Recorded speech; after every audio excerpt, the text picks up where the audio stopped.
कैसा ये इश्क है।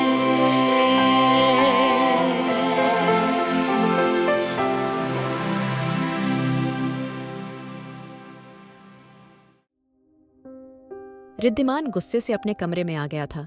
उसका दिमाग खराब हो गया था। तभी उसके कमरे पे नॉक हुई थी।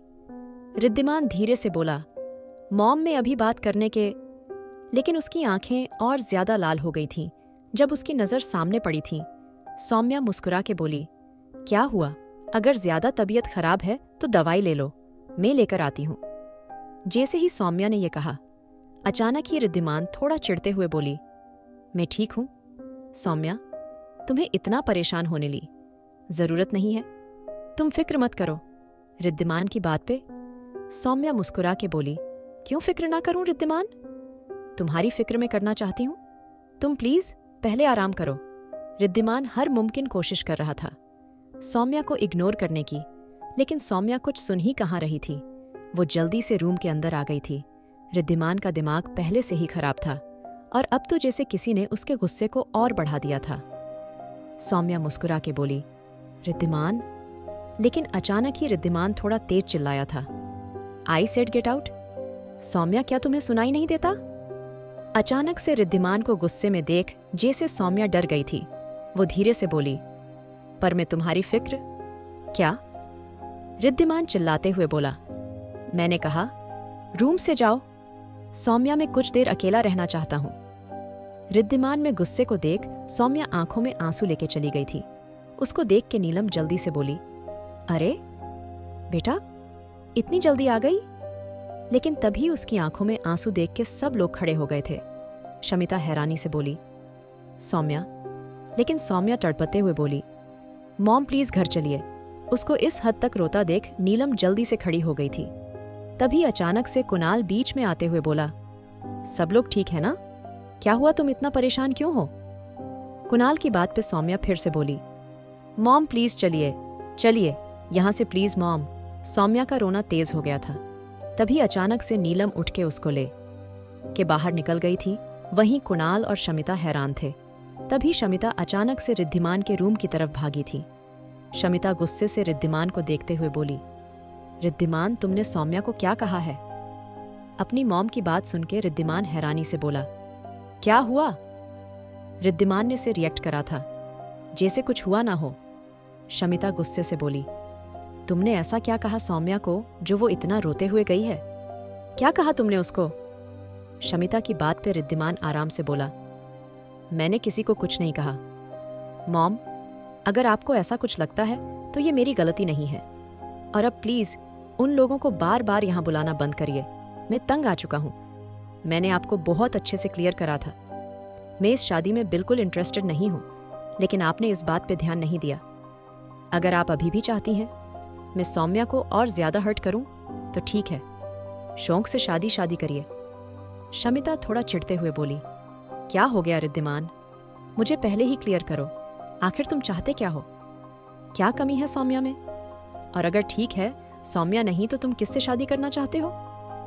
क्योंकि मैं चाहती हूं तुम शादी करो प्लीज, हर कोई इंतजार में है। ओबरॉय परिवार के बड़े बेटे की शादी कब होगी? रिद्धिमान गुस्से से बोला, मैं किसी की मर्जी से शादी नहीं करूंगा। मॉम, मेरी शादी कब होगी, कैसे होगी, इसकी फिक्र आपको और किसी को करने की कोई जरूरत नहीं है।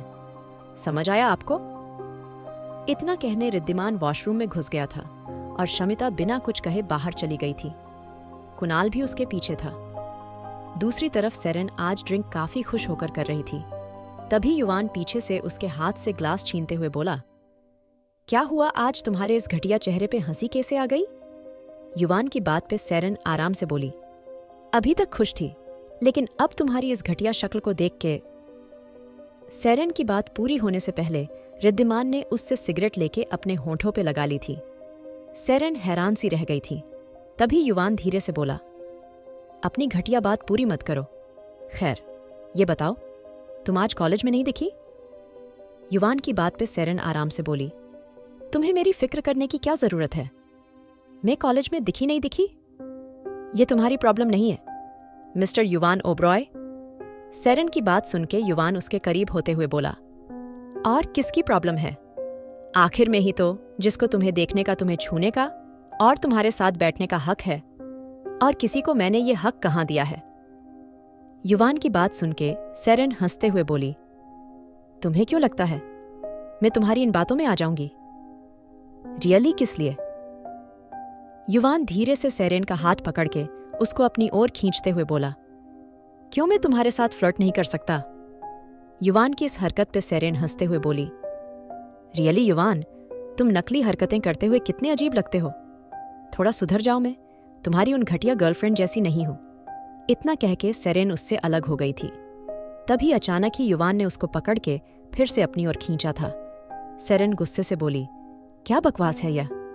मैं तुम्हारी कोई नौकर नहीं हूं जो तुम्हारे इशारों पे नाचूंगी। इतना कहकर सेरेन फिर से उससे दूर हो गई थी। तभी अचानक से सेरेन का फोन बजा था। सेरेन ने जैसे ही फोन उठाया, गलती से उसका फोन स्पीकर पे डल गया था। सेरेन धीरे से बोली, हाँ बोलो, क्या हुआ? दूसरी तरफ से लड़के की आवाज सुन के युवान ने फोन अपने हाथ में ले लिया था। युवान के हाथ फोन पे कस गए थे। सामने से किसी लड़के की आवाज थी और वो इंसान बड़े ही खूबसूरती से सेरेन की तारीफ कर रहा था। इससे पहले सेरेन कुछ कहती युवान ने फोन काट दिया था। सेरेन इस बार युवान पे झपटते हुए बोली, तुम्हारा दिमाग खराब हो चुका है। युवान ओबरॉय, तुम्हें कुछ समझ क्यों नहीं आता? सेरेन की बात पूरी होने से पहले से युवान ने उसकी कमर पकड़ के उसके होंठों को अपने होंठों से जोड़ लिया था। सेरेन बिल्कुल हैरान रह गई थी। युवान ने जो किस गुस्से और चिढ़ में करी थी, अब वो किस काफी इंटेंस हो गई थी।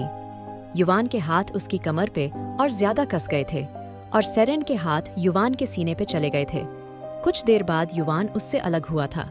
तभी अचानक ही सेरेन ने गुस्से से हाथ उठाया था, लेकिन युवान ने उसका हाथ बीच में ही पकड़ लिया था। युवान उसके हाथ को पकड़ते हुए बोला, मैंने कहा था ना तुमसे, तुम्हारे साथ उठने का, बैठने का, चलने का, हर एक चीज का हक सिर्फ मेरा है, और तुम्हें ये बात जितनी जल्दी समझ आ जाए इतना अच्छा है। इतना कह के युवान चला गया था और सेरेन हैरानी से उसको देख रहा थी। युवान को खुद भी समझ नहीं आ रहा था उसने आखिर ऐसा क्यों किया था। कहीं बदला लेते लेते सच में उसको सेरेन के लिए कुछ फील तो नहीं हो रहा था? यही सोच के युवान ने सिगरेट जला ली थी। उसका दिमाग खराब हो रहा था। वहीं दूसरी तरफ अलियाना अकेली डिनर कर रही थी। उसके दिमाग में आज पूरे दिन की बातें घूम रही थी। रिद्धिमान का कोट अभी भी उसके जिस्म पे था। अलियाना गहरी सांस ले रही थी।